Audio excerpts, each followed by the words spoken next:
It's a bedroll I've been working on. These ties, they work very well just by a twist. You can twist them loose and then pull them tight, just like the buckles. These, they drew some interest at the market. Makes it pretty plush. I'll just put this in this pocket just for stashing ropes and things. I'll get the sleeper bag.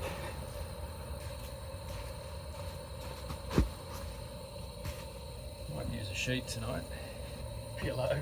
I think it's important to be comfortable, especially if you're taking friends and family. But this sleeping bag, you might recognise it.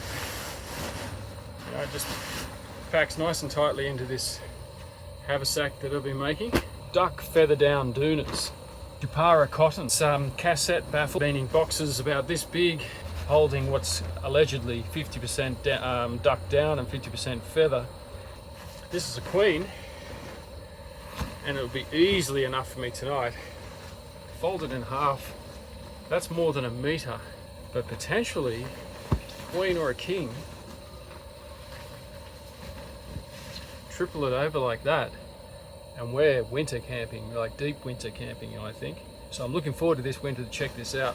You know, you can stitch tassels or do something there, and then there, and you got a very, very comfy sleeping bag. That weighs 2.7 kilos, which is heavy for a sleeping bag, but I would take this hiking even.